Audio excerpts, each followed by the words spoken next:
اعوذ باللہ من الشیطان الرجیم بسم اللہ الرحمن الرحیم وَلَقَدْ آتَيْنَا مُوسَى الْكِتَابَ وَقَفَّيْنَا مِن بَعْدِهِ بِالرُّسُلِ، اور ہم نے موسیٰ کو کتاب دی تورات، اور قفینا من بعدہ بالرسل، اور پھر اس کے بعد پے بپے لگاتار ہم رسول بھیجتے رہے۔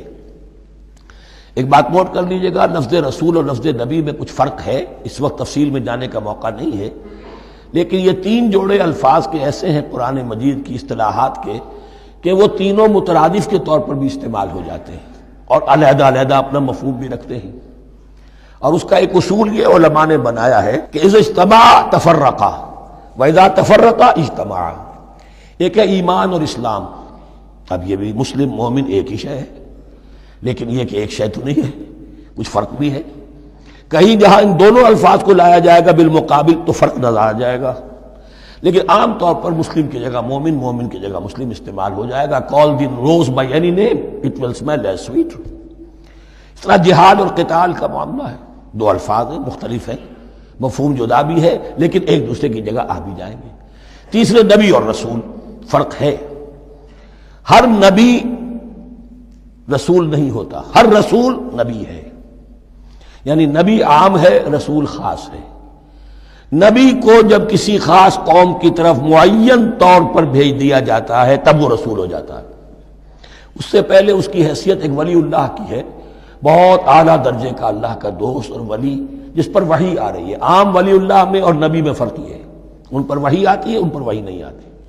لیکن اس نبی کو اگر اب آپ بھیج دیں گے کہ جاؤ اذهب الى فرعون، اب وہ رسول ہو گئے، جاؤ اب مدین کی طرف، الی مدین اخاہم شعیبا، اب رسول ہو گئے۔ تو یہ فرق ہے نبی اور رسول کا۔ جیسے آپ کے ہاں سی ایس پی کاڈر ہے، اب وہ ڈی سی بھی لگ سکتا ہے، کہیں وہ جوائنٹ سیکرٹری لگا ہوا ہے، کہیں ناپسندیدہ آدمی ہے تو او ایس ڈی لگایا ہوا ہے، کہیں، لیکن اس کا کاڈر برقرار رہے گا، سی ایس پی تو ہے۔ اسی اعتبار سے ہر نبی ہر حال میں نبی ہے، لیکن اس کو اضافی کیفیت ملتی ہے رسول کی۔ اور ایک بات یہ نوٹ کر لیجئے، نبیوں کو قتل بھی کیا گیا ہے، رسول قتل نہیں ہو سکتے۔ اللہ کا فیصلہ یہ ہے کہ لاغلبن انا ورسلی، میں اور میرے رسول تو غالب آ کر رہیں گے۔ جب بھی کسی قوم نے کسی رسول کی جان لینے کی کوشش کی ہے، اس قوم کو برباد کر دیا گیا اور رسول اور اس کے ساتھیوں کو بچا لیا گیا۔ یہ معاملہ ہوا ہے اللہ کا تمام رسولوں کے ساتھ، نبیوں کے ساتھ نہیں۔ حضرت یحییٰ نبی تھے، قتل کر دیے گئے۔ حضرت عیسیٰ رسول تھے، قتل نہیں کیے جا سکتے تھے، ان کو زندہ آسمان پر اٹھا لیا گیا۔ اب وہی دوبارہ آئیں گے، تو رسول جو ہے وہ قتل نہیں ہوتا۔ اور اسی اعتبار سے حضور کی بڑی گہری تمنا تھی، لَوَدِدتُّ أَنْ أُقْتَلَ فِي سَبِيلِ اللَّهِ ثُمَّ أُحْيَا ثُمَّ أُقْتَلَ ثُمَّ أُحْيَا، میری بڑی خواہش ہے میں اللہ کی راہ میں قتل ہو جاؤں، پھر زندہ کیا جاؤں، پھر قتل کیا جاؤں، پھر اللہ کی راہ میں پھر زندہ کیا جاؤں، پھر قتل کیا جاؤں۔ لیکن اللہ نے یہ خواہش آپ کی پوری نہیں کی، اس لیے کہ آپ اللہ کے رسول تھے۔ اب یہاں نوٹ کیجئے گا، یہاں لفظ رسول تو آ گیا ہے لیکن یہ نبی کے معنی میں ہے۔ قفینا من بعدہ بالرسل، اس لیے کہ رسول حضرت موسیٰ کے بعد حضرت عیسیٰ ہی ہے، درمیان میں پروفٹس ہیں، یہ prophets of the Old Testament, یہ انبیاء ہیں، لیکن ان کے لیے لفظ رسول آ گیا ہے۔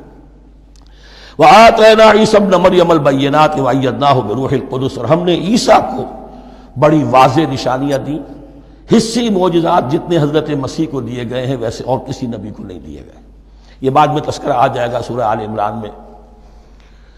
اور ہم نے مدد کی ان کی روح القدس کے ساتھ، حضرت جبرائیل کی خاص تائید انہیں حاصل تھی۔ ظاہر بات ہے، میں نے عرض کیا ہے کہ جو معجزہ ہوتا ہے وہ کسی نبی کی اپنی طاقت سے اس کا ظہور نہیں ہوتا، رسول کے کسی طاقت سے، یا کرامت کسی ولی اللہ کے اپنے اختیار میں نہیں ہوتی، یا اللہ کی طرف سے، اور اس کے لیے ظہور جو ہوتا ہے وہ فرشتوں کے ذریعے سے۔ ایدناہ بروح القدس افکلما جاءکم رسول بما لا تہوی انفسکم۔ اب یہاں پر تبصرہ ہو رہا ہے، جو بھی کچھ یہود نے کیا حضرت مسیح کے ساتھ، وہ چونکہ معلوم ہے اس کا تذکرہ نہیں کیا، صرف اس پر تبصرہ ہو رہا ہے۔ تو جب بھی کبھی تمہارے پاس کوئی رسول آیا، بما لا تہوی انفسکم، وہ چیز لے کر جو تمہارے جیوں کو، تمہارے من کو بھائی نہیں، اچھی نہیں لگی، استکبرتم، تم نے استکبار کیا، وہی استکبار جو عزازیل نے کیا تھا اور ابلیس بن گیا، ابا واستکبر۔ استکبرتم ففریقا کذبتم وفریقا تقتلون، تو کچھ کو تو تم نے صرف ان کی تردید ہی کی اور کچھ کو تم نے قتل بھی کیا. تقتلون تو یہ انبیاء کے قتل ہو سکتا ہے. اور نمبر 2 ایک رائے یہ دی گئی ہے تقتلون جو ہے قتل تم نہیں آیا ہے، یہ فعل مضارع ہے اور فعل مضارع کے اندر ایک فعل جاری رہتا ہے، ختم نہیں ہوتا. گویا کہ تم قتل کرنے کی کوشش کرتے رہے. بعض لوگوں کی تو جان کے در پہ ہو گئے. وقالوا قلوبنا غلف، اور انہوں نے کہا ہے کہ ہمارے دل تو غلافوں کے اندر بند ہیں. یہ اس کو ملائیے پہلی آیت جو آج ہم نے پڑھی ہے، افتطمعون ان یؤمنوا لکم، تو اے مسلمانوں کیا تم یہ توقع رکھتے ہو اور چاہتے ہو کہ یہ تمہاری بات مان لیں گے؟ ان کی اس خواہش کے جواب میں جو وہ کہتے تھے وہ یہ قول ہے، وقالوا قلوبنا غلف، ہمارے دل غلافوں میں ہیں، میاں تمہاری بات ہم پر اثر نہیں کر سکتی، جاؤ کسی اور سے بات کرو. آج بھی آپ کو یہ الفاظ سننے کو مل جائیں گے، قلوبنا غلف، ہمارے دل تو غلافوں میں ہیں، بڑے مضبوط ہیں، مستحکم ہیں، تمہاری بات اس میں گھر کر ہی نہیں سکتی. بل لعنہم اللہ بکفرہم، یہ ہے تبصرہ. جس کو یہ کہہ رہے ہیں کہ ہمارے دل محفوظ ہیں اور غلافوں میں ہیں، حقیقت میں تو ان پر لعنت ہو چکی ہے اللہ کی طرف سے ان کے کفر کی وجہ سے. فقلیلا ما یؤمنون، تو واقعتاً اب کم ہی ہوں گے ان میں سے جو ایمان لائیں گے. وَلَمَّا جَاءَهُمْ كِتَابٌ مِّنْ اللَّهِ مُصَدِّقٌ لِّمَا مَعَهُمْ، اب یہاں پر ذکر ہو رہا ہے خود حضور صلی اللہ علیہ وسلم کا. اور جب آ گئی ان کے پاس کتاب اللہ کے پاس سے، یعنی یہ قرآن، مصدق لما معہم، جو اس کی تصدیق کرتے ہوئے آیا جو ان کے پاس ہے. میں اس کی وضاحت کر چکا ہوں. قرآن ایک طرف تصدیق کرتا ہے تورات اور انجیل کی، اور دوسری طرف وہ مصداق بن کر آیا ہے تورات اور انجیل کی پیشن گوئیوں کا. وَكَانُوا مِن قَبْلُ يَسْتَفْتِحُونَ عَلَى الَّذِينَ كَفَرُوا، اور ان کا حال یہ تھا کہ وہ آخری کتاب اور آخری نبی کے حوالے اور واسطے سے اللہ تعالیٰ سے فتح کی دعائیں کیا کرتے تھے کافروں کے خلاف. ہوتا کیا تھا کہ یہ 3 قبیلے مدینے میں آ گئے کہ جو یہودی تھے، بنو قینقاع، بنو نذیر اور بنو قریظہ.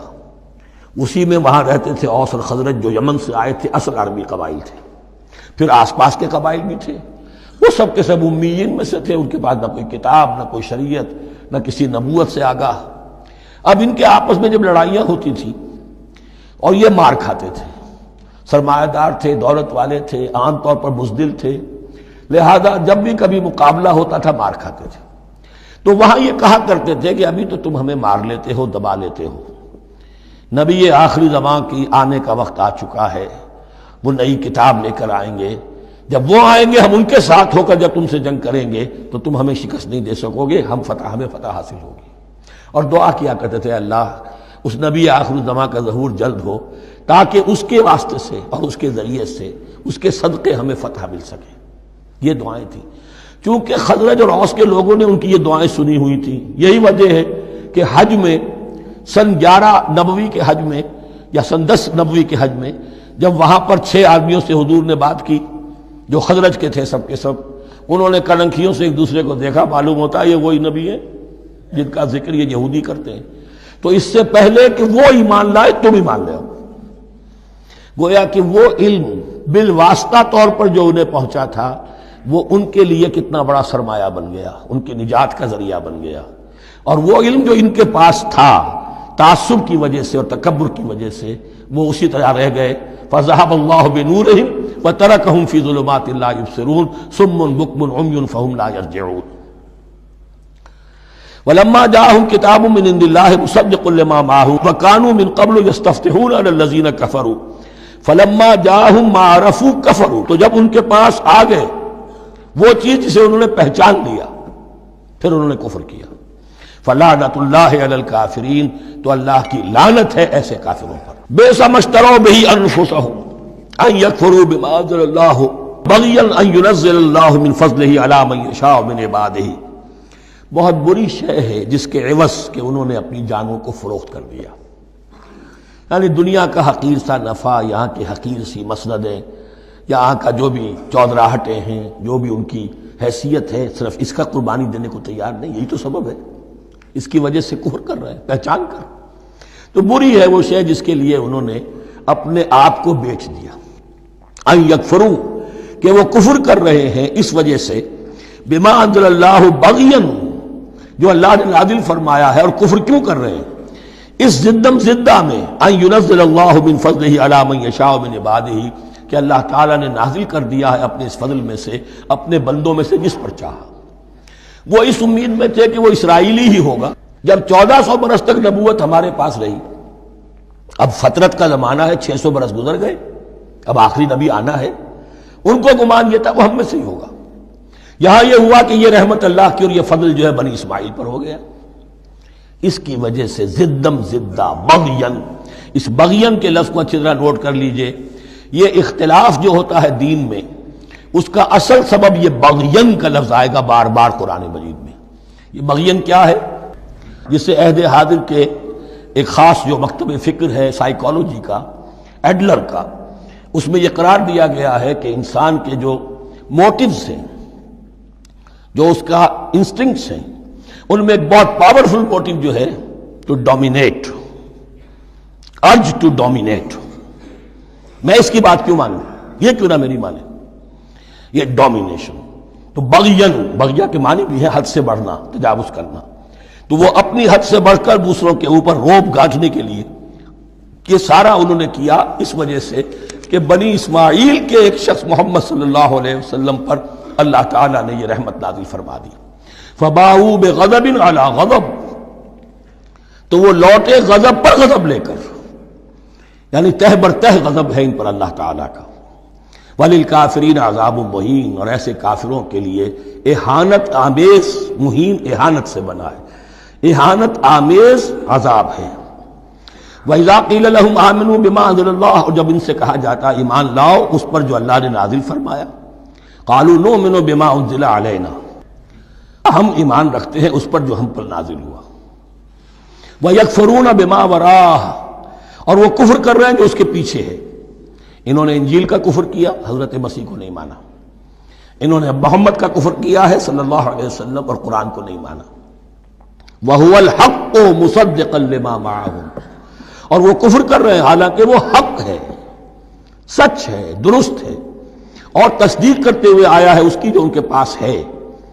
قل، اے نبی ان سے کہیے، فَلِمَ تَقْتُلُونَ أَنبِيَاءَ اللَّهِ، یہاں وہ لفظ واضح ہو گیا، تو پھر کیوں تم قتل کرتے رہے ہو اللہ کے نبیوں کو، من قبل، اس سے پہلے۔ ایسے ہی حق پرست ہو، ایسے ہی جو کچھ تم پر نازل کیا گیا اس پر ایمان رکھنے والے ہو، تو تم نے نبیوں کو کیوں قتل کیا؟ تم نے زکریا کو کیوں قتل کیا علیہ الصلوۃ والسلام؟ تم نے یحییٰ کو کیوں قتل کیا علیہ الصلوۃ والسلام؟ تمہارے تو ہاتھ جو ہے نبیوں کے خون سے آلودہ ہے۔ فَلِمَ تَقْتُلُونَ أَنبِيَاءَ اللَّهِ مِن قَبْلِ إِن كُنتُم مُّؤْمِنِينَ، اگر واقعتاً تم ایمان والے ہو۔ صدق اللہ العظیم۔